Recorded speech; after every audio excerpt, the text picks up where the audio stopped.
Aujourd'hui, quatrième et dernière vidéo sur notre série sur le complotisme et sur le dégagisme et tous ces trucs-là, notamment avec l'annonce du pass sanitaire. Et aujourd'hui, on va discuter notamment des manifestations qu'il y a eu le 14 et 17 juillet. Des manifestations qui, oh mon Dieu, quelle surprise, ont bénéficié, disons, d'un traitement un petit peu particulier. Il y a eu des dizaines, voire des centaines de milliers de personnes dans la rue et BFM a choisi évidemment de montrer les quelques personnes éparpillées.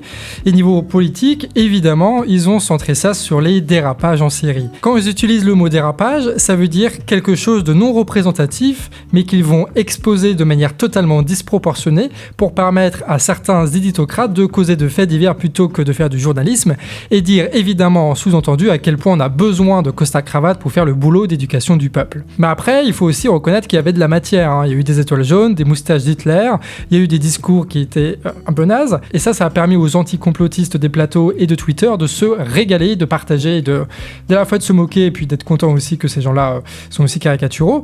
Et de l'autre côté, évidemment, les complotistes, eux, ils étaient contents de se faire critiquer, ils étaient contents de se faire légitimer par ceux qu'ils détestent, comme quoi l'amour-haine, c'est parfois un concept qui s'adapte bien à la politique. Et donc là, on va généraliser un petit peu, c'est-à-dire que c'est en partie faux, mais c'est en grande partie vrai, en disant que ceux qui se mobilisent aujourd'hui, c'est surtout une sociologie qu'on va appeler aujourd'hui les boomers de Facebook. Des gens qui ont entre 30 et 50 ans et qui ont découvert la politique avec Internet et qui ont été matrixés pendant très longtemps par la télé, soit par le rejet, soit par le désintérêt ou soit par l'adhésion, mais en tout cas, leur monde politique était construit par la télé puisque tu n'avais pas de parti, puisque tu n'avais pas de trucs alternatifs vraiment efficaces ou vraiment populaires. Et la télé, évidemment, c'est un peu de la merde, ça nous vend un système qui produit énormément d'inégalités, et du coup, forcément, ça a créé un petit climat, disons, de dégagisme assez fort, et une haine assez justifiée envers toutes les personnes de la télévision qui racontent n'importe quoi et qui permettent à ce système de tenir. La question, c'était pas de savoir si oui ou non ces personnes allaient se révolter,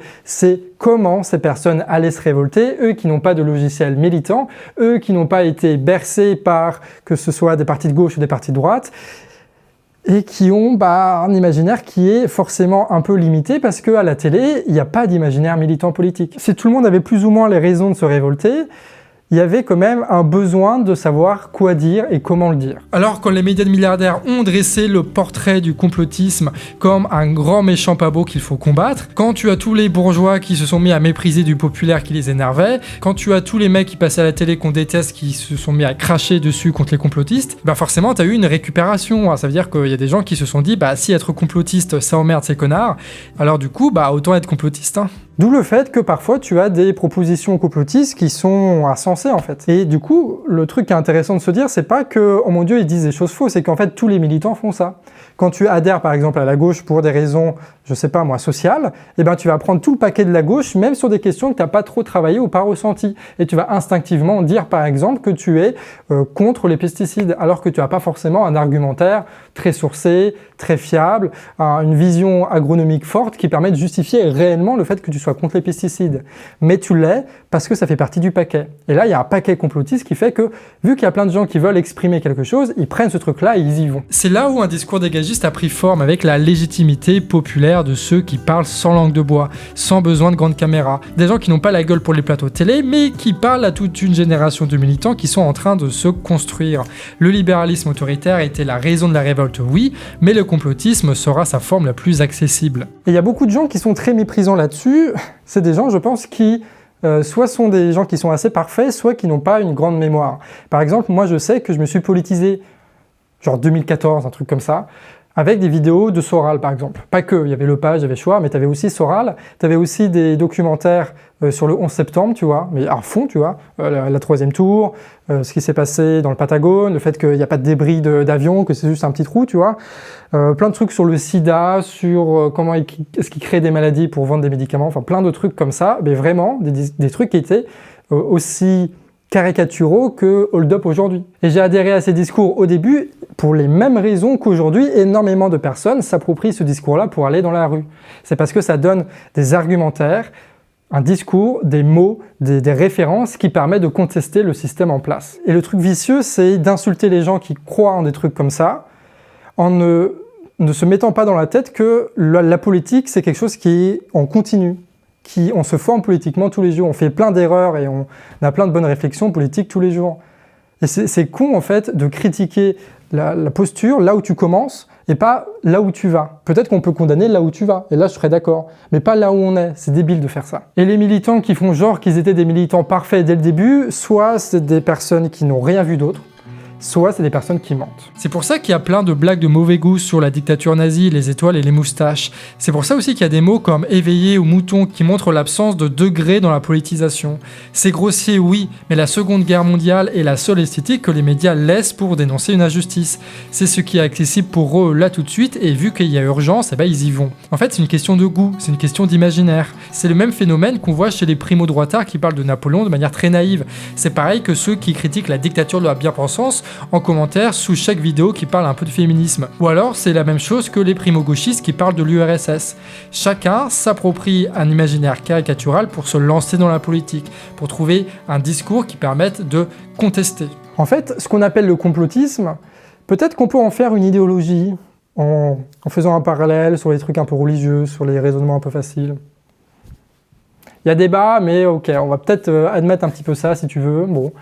Ce qui m'intéresse moi surtout, c'est l'esthétique complotiste. Et là, c'est beaucoup plus intéressant parce que tu as des tas de personnes qui se l'approprient pour faire des choses bien différentes que ce que peuvent faire des mecs qui racontent n'importe quoi et qui sont écoutés par pas mal de personnes. Il ne faut jamais croire que les leaders sont représentatifs de ce que pensent tous les gens qui les écoutent. Faut vraiment arrêter avec ça. Ceux qui se bougent aujourd'hui sont ceux qui hier étaient détachés des organisations militantes, et c'est très heureux que ça arrive. Et tu as certains militants très grincheux qui pensaient que ces gens-là étaient condamnés à la télébière, et maintenant que ces gens se bougent et se mettent en action, ces militants grincheux, ils trouvent une excuse pour critiquer, pour condamner, pour ne pas être solidaires. C'est à ça qu'on les reconnaît d'ailleurs. C'est toujours une bonne raison pour pas y aller. En fait, je crois qu'on a une sale habitude qui consiste à, disons, critiquer un discours parce qu'il n'utilise pas les bons mots, parce qu'il n'a pas les bonnes références, parce qu'il n'utilise pas les bonnes images, plutôt que de critiquer un discours parce qu'il a profondément des idées qui sont mauvaises. Mais il ne faut pas oublier aussi qu'on vient tous d'une sociologie particulière, qu'on s'approprie tous la politique de manière différente. Et je trouve ça vraiment bête de demander, par exemple, à un rural qui est devenu chômeur après une fermeture d'usine, par exemple, de quelqu'un qui est dans les quartiers et qui se fait tabasser par les flics, et qui, par exemple, à un jeune des villes qui se sensibilise sur l'écologie. Trois personnes qui sont très différentes, avec des sociologies très différentes, avec des vécus très différents. C'est débile de leur demander d'agir avec les mêmes références, les mêmes images, les mêmes mots, les mêmes revendications. Évidemment que chacun va s'approprier les choses par rapport à son vécu et que ça va produire des choses différentes, évidemment. Il y a des choses qui vont être bien, des choses qui vont être pas bien, des trucs qu'on va pouvoir critiquer, d'autres il faut encourager, tout ça, mais c'est débile de espérer un même comportement d'une personne qui est radicalement différente de toi. La politique n'est pas l'affaire d'un choix raisonné et démontable. Non, c'est une histoire d'affect et d'intime qu'on ne peut pas séparer de l'histoire de la personne. Les opinions, désolé les gens, mais c'est peut-être un peu surfait, quoi. Ou alors toujours présenté comme quelque chose d'un peu trop détaché de nos vies. Et la vérité, c'est aussi un truc qui est un peu tendancieux, parce que t'as 20 personnes différentes autour de moi qui ont tous une vérité qui est différente et contradictoire.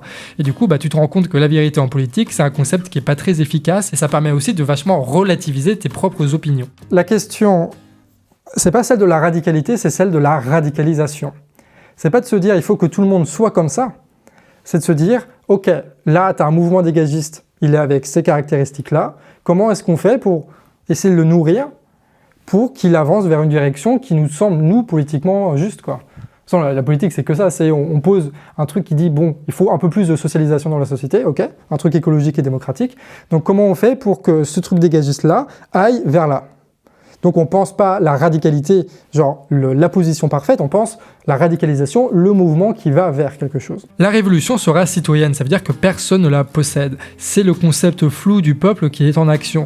Et qu'importe les couleurs du drapeau, ce qui compte, c'est les changements effectifs qu'elle porte. C'est sa capacité à renverser les puissants et à rétablir notre triptyque dans la politique réelle. Penser le peuple, c'est penser l'action en amont des organisations, de l'imaginaire, de l'esthétique et des couleurs. C'est se battre pour le fond et pas sur la forme. C'est penser le mouvement social justement comme un mouvement qu'on ne contrôle pas, mais qu'on peut tout de même nourrir. C'est pour ça qu'il faut absolument sortir du piège de BFM, même si c'est tentant de faire un clivage entre complotistes et anti-complotistes, entre anti-vax et journalistes. Même s'il y a une force qui porte là-dedans, je crois qu'il ne faut pas la généraliser à outrance. Et il faut respecter le fait que si tu as 100 000 personnes qui sortent contre le pass sanitaire, c'est que tu en as 40 millions, allez, ceux qui ont le droit de vote, 40 millions, qui ne sont pas sortis, eux. Et du coup, personnellement, je ne pense pas que c'est un discours à fond anti-journaliste de BFM TV, à fond complotiste qui reprend toutes les caricatures parce que c'est trop bien, entre autres, de donner raison à BFM. Je suis pas sûr que c'est ça qui va sortir les gens dans la rue. Alors ça va peut-être faire sortir une certaine partie de la population qui va peut-être un peu adhérer à ce discours-là et qui va regarder ailleurs, mais il faut voir plus loin que ça. Et je pense qu'il faut essayer de sortir de ce piège-là parce que la machine à broyer médiatique et la facilité que cette machine a à utiliser le mot complotisme pour associer à des idées de merde est tellement forte que ça sert à rien de lutter contre. Parce que l'objectif, c'est pas que se mettre en opposition contre les médias, c'est de construire la révolution. Et c'est deux choses qui sont très différentes. Et c'est pour ça qu'il y a un clivage qui est très important, le clivage qui me semble beaucoup plus pertinent que la gauche ou la droite, que les complotistes contre les journalistes, que les libéraux contre les souverainistes ou quoi d'autre. Bref, le vrai clivage qui vaut pour moi, c'est celui de la bêtise. Là-dessus, Bégodeau, encore lui, est exemplaire. Le peuple n'est pas bon par nature, il n'y a aucune raison qu'il le soit. Ça veut dire que le mouvement ne crée pas la pertinence. Ça veut dire que le discours commun ne nous donne pas raison. C'est pas parce qu'on n'est pas des traîtres de journalistes qu'on raconte pas de la merde. Et c'est pas parce qu'on a l'insulte facile contre les journalistes qu'on peut nous faire confiance. Et c'est justement notre travail à nous, les militants. Et ce nous, il inclut tout le monde, tous ceux qui écoutent cette vidéo. Notre travail, c'est de faire en sorte que le mouvement aille vers le haut. C'est la bêtise qui sépare les mouvements prophétiques bidons comme QAnon et le mouvement des Gilets jaunes. C'est la bêtise qui sépare la grande gueule de Bigard de la grande gueule de Maxime Nicole. C'est la bêtise qui sépare le monde diplomatique du monde tout court. C'est la bêtise qui sépare le travail de Mediapart et les torchons comme l'Obs. Et le fait de penser seulement le complotisme et l'anticomplotisme, ça ne permet pas d'entrer dans ces subtilités qui sont pour moi indispensables. Créer des clivages sur lesquels on s'identifie trop, ça empêche l'autocritique et à terme, ça fait qu'on est tous bêtes.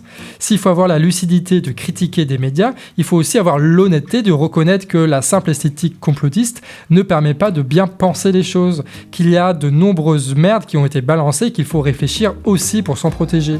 Sortons du piège de BFM en devenant réellement indépendants de leur manigance, parce qu'on ne gagnera pas en s'entêtant juste à s'énerver contre eux. Ils adorent se foutre de nous quand on fait ça. On gagne en sortant de leur jeu, en évitant le piège et en devenant réellement autonome, déconnecté, en créant une nouvelle culture politique en dehors des effets médiatiques, pour ne pas être opposant mais pour être autre chose, pour prendre ses distances. Un peu comme les Gilets jaunes l'ont fait, mais en quelque chose peut-être de plus abouti, parce qu'aujourd'hui, on a le recul. Et perso, j'aime bien cette radicalité-là qui est une radicalité de subtilité, qui est de dire, en gros, on essaie de nous imposer des clivages, de manière volontaire ou non, que ce soit BFM avec les complotistes contre les anticomplotistes, les journalistes contre les antivax, ou alors que ce soit plus par des traditions partisanes, tu vois, la gauche contre la droite, machin. Et il y a plein de clivages comme ça qu'on essaye de nous mettre dedans, et je crois que cette radicalité de se dire il faut toujours faire la critique, l'autocritique de ces clivages, de tenter autre chose, d'aller voir ailleurs, pas pour faire un gloubi-boulga de plein de trucs incohérents qui seraient mélangés parce qu'on serait des confusionnistes et qu'on va finir sur plein de sites un peu méchants, mais l'idée c'est plutôt de se dire on va essayer de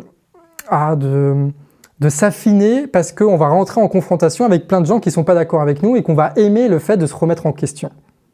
Il y a vraiment un désir, une volonté, un désir qui est un peu intellectuel, hein, mais on mériterait de rentrer dedans et on peut tous rentrer dedans de yes, là je suis avec quelqu'un qui m'emmerde parce qu'il dit quelque chose qui est vrai et moi je vais rentrer dans le jeu et je vais essayer de le casser, mais en vrai, ce qu'il dit, c'est pertinent, quoi. Et tout le danger, évidemment, d'Internet et évidemment du complotisme qui crée, tu sais, des camps qui sont très distincts, tu vois. De toute façon, tous les clivages, ça mène à ça. Hein. Il y en a qui disent oui, mais quand t'es complotiste, tu finis que par écouter des complotistes et pas du tout les autres, c'est sectaire, machin. La gauche et la droite, c'est exactement ça qui se passe aussi.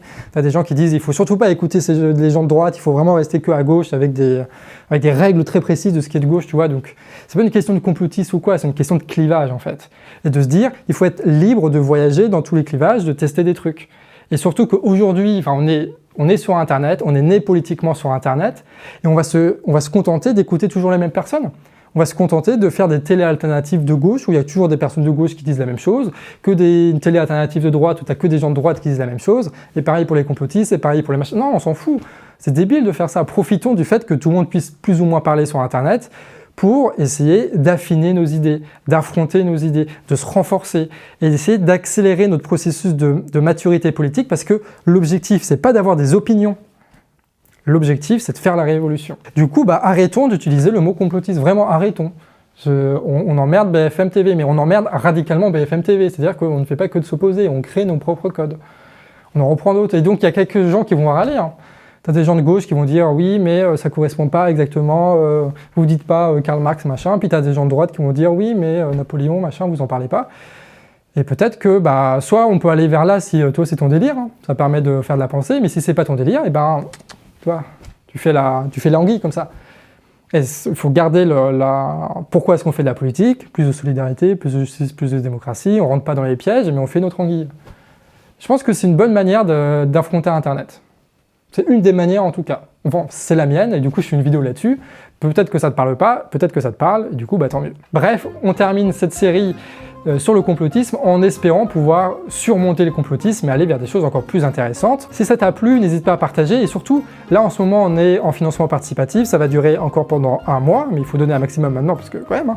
Et surtout ça va nous permettre d'avoir un canard un peu subtil, un peu intéressant, qui essaie de casser un peu les clivages, parce que quand tu fais des vidéos sur internet, il faut pas juste répéter ce que les autres disent, il faut essayer de trouver un discours qui est utile, et du coup c'est un peu ce qu'on essaie de faire avec le canard. Si ça te dit d'avoir un média comme ça puissant pour les présidentielles, n'hésite pas à donner, c'est sur le site Hello Asso, je te mets tous les liens en description. Voilà, on vous embête pendant encore 1 mois avec ça, et puis après, normalement, c'est bon pour l'année. En tout cas, des bisous à toi, on se revoit très vite du coup pour des revues de presse, où on va parler de Cuba, on va parler d'Assange, on va parler du monde diplomatique aussi, parce qu'on n'a pas parlé encore d'un seul article, et que là, c'est bientôt la fin du mois. Bref, on va retrouver un canard qui va être un peu plus studieux, et on va faire un petit peu moins de vidéos putaclic. Mais parce qu'il y a une prochaine vague qui va arriver, tu vas voir, ça va être super. Mais là, on va se poser un petit peu, et puis on va reprendre des habitudes. Bon allez, sur ce, à la prochaine.